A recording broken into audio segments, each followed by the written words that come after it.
Reconditioned detector head for Graviner Mark 6 oil mist detector.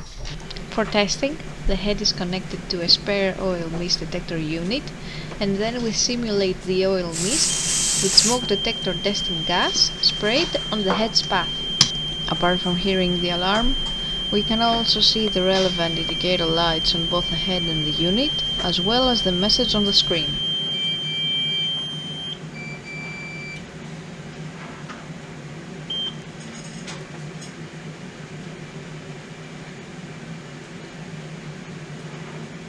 It is now clear that the detector head is working successfully and is ready to be delivered to the customer.